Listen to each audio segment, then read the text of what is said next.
እኔ እኮ ምንድነው መንገድ ላይ ሰው የሚያፈጥብኝ አላለሁ ቆንጆ መሆኔን ረሳዋለሁ እኔ ደግሞ አንዳንዴ እንግዲህ ሄርሜላ ዛሬ ማለት ነው እንደ ቆንጆ ለማረግ ወይም ደግሞ ከማንም ሴት እንደምትበልጥ ሆና ነው መሰለኝ ራሷን መታየው ማለት ነው። ቁንጅና ምንም እንደማረግ ራስሽ ታውቂያለሽ። ገባሽ አይደለም? በቁንጅና ምንም ነገር ማረግ እንደማቺ ታውቂያለሽ። እና ዛሬ የተማመንሽው ቁንጅና ነገ እንደሚረግፍም ነገ ይሆናል አይደለ?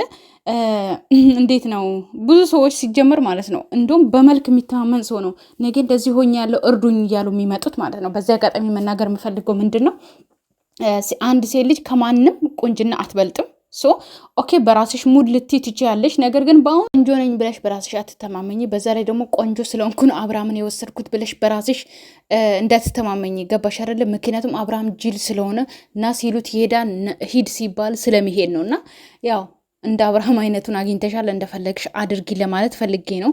ነገር ግን ደግሞ ማለት ነው ዛሬ ይመጣሉ ብዬ አስባለሁ። ታውቃላችሁ ሚዲያው ራሱ እንዴት እንደሚያስጠላ ማለት ነው። አብርሃምና ሩታ ከሌሉ ቁንጅና ማለት ራስን ማስከበር፣ ቁንጅና ማለት ተከብሮ መኖር ነው። ቁንጅና ማለት ደግሞ ባለትዳር ወንድ ስለተወሰደ አይደለም ቁንጅና ማለት ነው። ሄርሜላ ማለት ነው የሆነ ለመናገር የሆነ እንጃ አላቅም የሆነ ከሩታ በልጣ ማለት ነው። ቁንጅና ከሩታ በልጣ አብርሃምን እጇ ላይ ያስገባች ነው የሚመስላት ማለት ነው። ገባሽ አይደለ? እንደዛ አይደለም።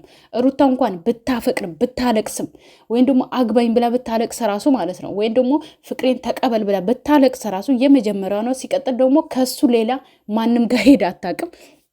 ሲቀጥል አብርሃምን ነው ያፈቀረችው፣ አብርሃምን ነው የወደደችው፣ አብርሃምን ነው ለአብርሃም ነው መስዋዕት የከፈለችው፣ ከአብርሃም ነው የወለደችው፣ ከአብርሃም ነው ያከተመችው። አለቀ። ገባችሁ አይደለ?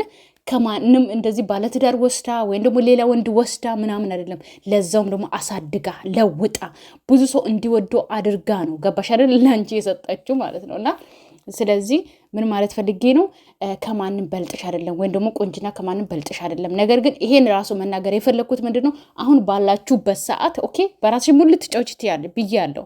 ምክንያቱም እንደፈለግሽ ምንም መፖስትም መውራትም እንደፈለግሽ ትችያለሽ። ነገር ግን ደግሞ እንደ ሚዲያ ደግሞ እንደ ዩቱብም የምትሰሪው ስራ ቦታ ላይ ደግሞ ይሄ ነገር ስትፖስት ደግሞ ማለት እኛ ደግሞ የምናገር ግዴታ አለብን ማለት ነው። ገባሽ አይደለ? ስለዚህ መጀመሪያ አንቺ ቁንጅናሽን ማለት ነው ቤተሰቦችሽን አስከብሪ፣ እናት አባትሽን አስከብሪ።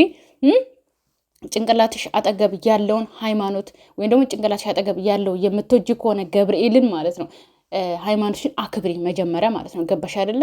ስለዚህ ሃይማኖትሽ የማይፈቅደውን ነገር እያደረግሽ ባለትዳርን የልጅ አባትን ቀምተሽ የሆነ ንጹህ አትጫወቺ፣ ወይም ደግሞ መልክ አለኝ ብለሽ አትጫወቺ ለማለት ነው። በተረፈ ቤተሰብ ሰላማችሁ ይብዛልኝ። ወዳችኋለሁ፣ አከብራችኋለሁ። ለቤት አዲስ የሆናችሁ ሰብስክራይብ ማድረግ እንዳትረሱ። ሰብስክራይብ እና ላይክ አድርጋችሁ ውጡ ማለት ነው።